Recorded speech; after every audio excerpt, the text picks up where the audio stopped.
they said. A man like me couldn't be broken, not with these hands that stitched hearts back together. She wasn't just love, she was oxygen.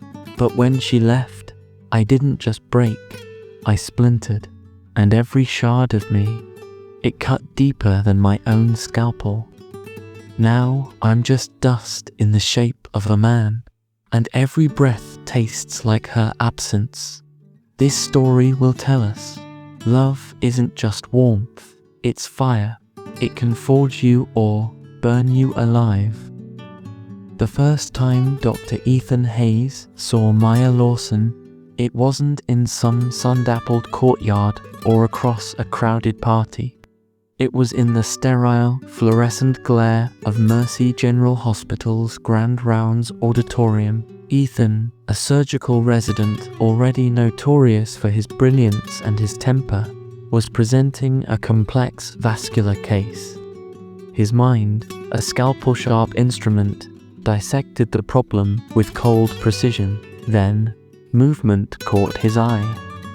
Near the back, half hidden by a senior consultant, sat a girl.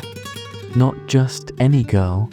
She had eyes the color of dark honey, wide and watchful, taking in every word he said with an intensity that felt personal.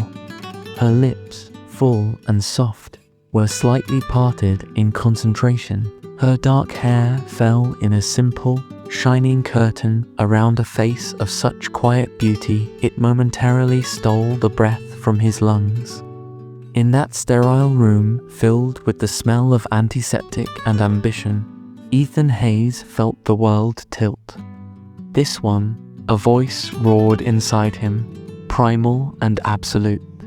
She's mine. Maya Lawson was the new first-year medical student assigned to Ethan's surgical rotation. She was quiet, almost painfully shy, her intelligence evident but carefully contained. She came from a strict, traditional Indian-American family. Her father, Dr. Arjun Lawson, was a revered cardiologist at Mercy General, a man of rigid principles and expectations. Maya was the dutiful daughter, navigating the brutal world of medical school under the weight of that expectation. Ethan Hayes was a force of nature. She'd only heard whispers about the genius resident with hands blessed by the gods of surgery, but a temper that could level mountains. And he was terrifyingly, magnetically beautiful. He didn't court her, he claimed her. It started subtly. He'd linger after her questions in the ore gallery, his gaze holding hers longer than necessary, making the sterile air crackle. He'd find her studying alone in the deserted hospital library late at night, not speaking, just sitting opposite her. His presence is heavy, undeniable weight. He'd slide a cup of coffee towards her, black, 2 sugars, exactly how she liked it, though she'd never told him. How did he know? One rain-lashed evening, finding her struggling with a heavy anatomy atlas, he simply took it from her hands. "Too heavy for you, Maya Lawson," he stated, his voice a low rumble that vibrated deep in her chest. He carried it to her dorm building, walking beside her in silence under his umbrella, the downpour a drumbeat around them. At her door, he didn't ask to come in. He just looked down at her, rainwater glistening in his dark hair, his intense blue eyes burning into hers. "Don't study too late," he commanded softly. Then he was gone, leaving her trembling on the doorstep, the ghost of his presence clinging to her skin. Resistance was futile, and perhaps, deep down, Maya didn't truly want to resist. Ethan saw her, not just the quiet student, the dutiful daughter. He saw the fire beneath the calm surface, the fierce intelligence, the hidden dreams.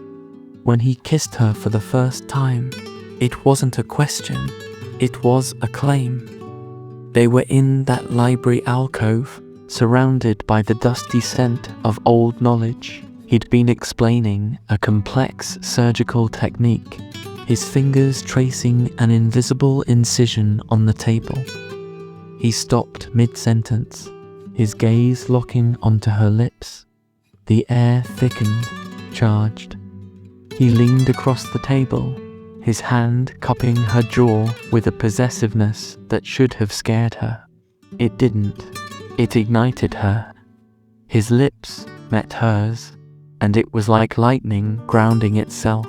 A jolt of pure, raw connection surged through them both. It wasn't gentle. It was desperate, hungry, a fusion of two souls recognizing each other across lifetimes. When he pulled back, breathing ragged, his eyes held a storm of possession and something deeper, more terrifying, vulnerability. "You're mine, Maya," he whispered, the words a vow etched in fire. Now, always, their love was a supernova in the grey landscape of medical training.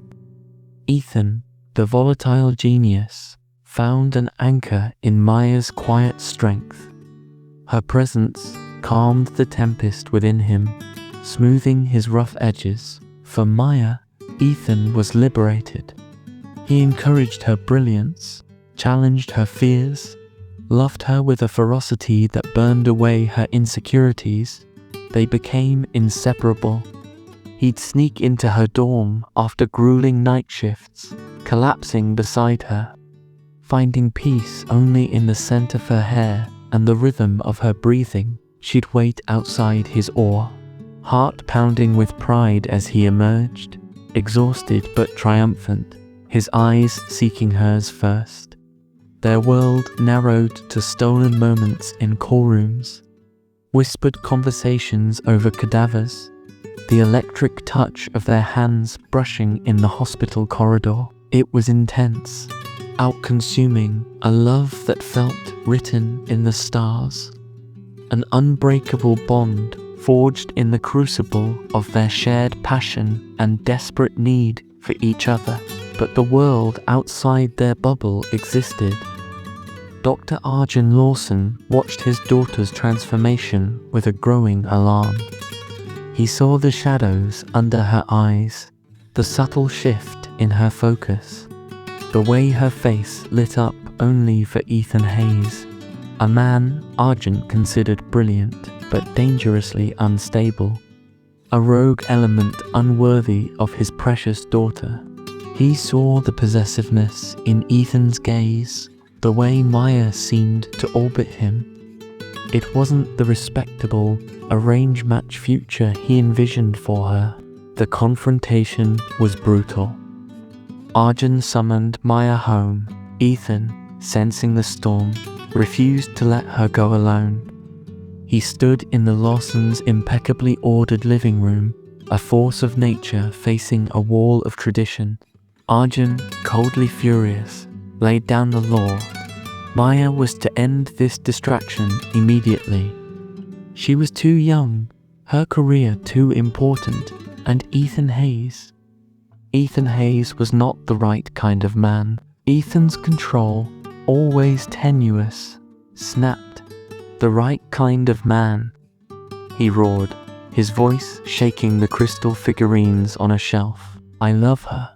I breathe for her. What do you know about the right kind of man?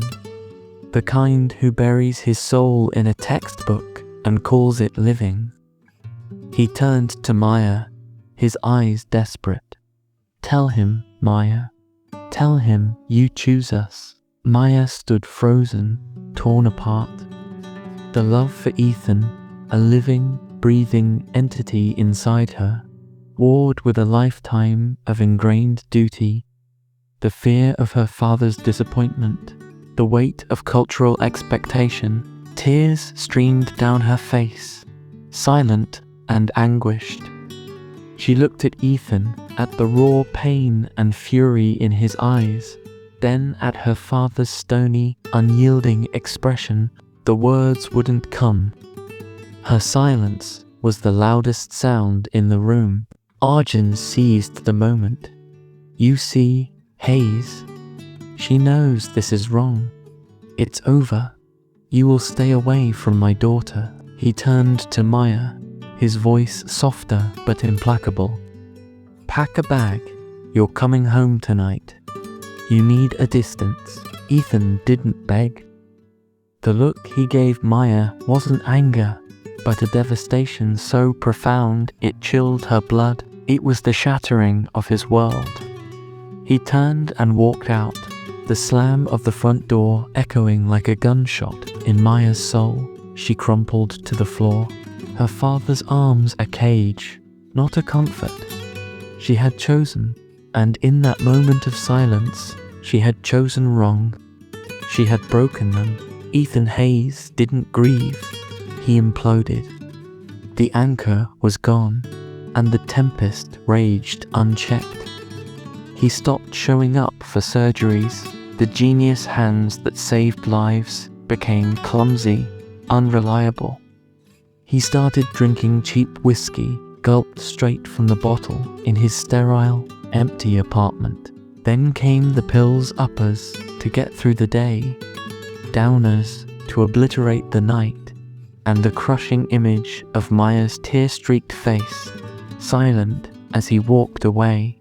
He became a ghost haunting Mercy General, unshaven, eyes bloodshot and hollow, reeking of alcohol and despair. Colleagues whispered, professors intervened, but Ethan was beyond reach. His best friend, Ben Carter, another resident, tried desperately. He found Ethan passed out on the floor of his apartment, empty bottles littered around him. He dragged him to the shower, turned on the cold water, shouting over the spray, Ethan, look at yourself. This isn't you. She wouldn't want this. Ethan shoved him away, water plastering his dark hair to his skull, his eyes wild. She left. Ben. She chose him. What do you know about what she wants? She's gone. The rage dissolved into harsh, wrenching sobs that shook his entire frame. Ben held him then, the mighty Ethan Hayes, broken and weeping on the wet bathroom tiles. The downward spiral accelerated. He picked fights in bars, his surgical knuckles splitting on jaws, landing him in the ER. He once ruled, now a patient. He lost his residency position. The letter of termination felt like ash in his hands. The prodigy was finished. He moved into a filthy apartment above a bodega. The stench of stale beer and neglect replacing the sterile scent of the hospital. He sold his expensive medical textbooks for pills. His world shrank to the four walls of his misery and the chemical haze that barely numbed the gaping wound where Maya had been. Rumors reached him, sharp shards of glass tearing into his raw soul. Maya had been sent away. Then, the ultimate blow. Maya was getting married, arranged, to a suitable boy from a good family. A quiet engineer living in San Francisco. The news came via Ben, delivered with hesitant pity. Ethan listened in terrifying silence. Then, he calmly walked to the window of Ben's apartment and put his fist through the glass. Blood dripped onto the floor, mingling with the shards, a physical echo of the internal devastation. He didn't feel the pain. He felt nothing. Maya was truly gone. The light was extinguished. He descended further, a walking corpse fueled by cheap liquor and despair. Maya's life in San Francisco was a beautiful, gilded cage. Rog was kind, respectful, and intelligent. He gave her space, bought her gifts, and treated her with gentle courtesy. Her parents were thrilled. It was the perfect match. Yet, Maya felt like an actor playing a role. She smiled, she cooked, she attended social gatherings, but her heart was a cold, hollow chamber. Every night, lying beside a man who wasn't Ethan felt like a betrayal. She saw Ethan's face in the steam rising from her tea and heard his voice in the rain lashing against the window. His absence was a physical ache, a phantom limb screaming in the silence of her perfect life. She tried to forget, to move on, to be the dutiful wife, but the unbreakable bond felt like a chain, pulling her back towards the wreckage she'd left behind. She started having nightmares. Ethan broke, Ethan lost, Ethan dying alone. The guilt was a slow poison. Her marriage, built on duty, not love, began to crack under the weight of her silent sorrow. Rog, perceptive and ultimately kind, saw the ghost in his wife's eyes. He saw her flinch when he touched her, and saw the emptiness behind her smiles. After 18 months, he sat her down. "Maya," he said gently, his own heart heavy, "you're not here. You haven't been here since the day you arrived. You love someone else. I see it. I feel it." He released her. The cage door opened, not with anger, but with heartbreaking kindness. Maya, tears of shame and relief streaming down her face, knew she had to go back. She had to find Ethan. She had to know if there was anything left to salvage from the ruins she'd helped create. She returned to the city that held the ghost of their love. Mercy General wouldn't tell her anything. Ben Carter, wary but seeing the desperate hope in her eyes, reluctantly gave her an address. It was in a part of town she'd never ventured into before, grimy, loud, smelling of neglect. She climbed rickety stairs, her heart pounding like a trapped bird against her ribs. She knocked on the scarred door of Ethan's apartment. No answer. She knocked again, louder. "Ethan, Ethan, it's me." Maya. Silence. Then a crash from inside, followed by low, guttural cursing. The door was yanked open. The man who stood there was a stranger sculpted from pain and ruin. Ethan Hayes, but diminished. Gaunt, his beautiful face ravaged by neglect, deep shadows bruising his hollow eyes. His once immaculate clothes were stained and hung loosely on his frame. He reeked of stale sweat, alcohol, and something acrid, despair. He blinked at her, his eyes struggling to focus, clouded by confusion and the lingering fog of substances. Disbelief warred with a dawning, agonizing recognition. "Maya." His voice was a ruined rasp, barely recognizable. He swayed slightly, bracing himself against the doorframe. No. Hallucination. Bad one this time. Go away. He started to close the door. Maya shoved her foot in the doorway, the physical contact jolting them both. "Ethan, look at me. It's real. I'm here." Her voice broke, tears blurring her vision. The sight of him, this beautiful man reduced to this shell, was a knife twisting in her gut. "Please." He stared at her, his gaze finally sharpening, cutting through the haze. The disbelief cracked, replaced by a raw, overwhelming flood of emotion, pain, anger, betrayal, and beneath it all, a desperate, clawing hope. His face crumpled. He stumbled back from the door, turning away from her, his shoulders shaking. "Why?"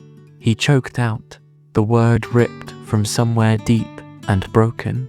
"Why now? Why come back? To see this?"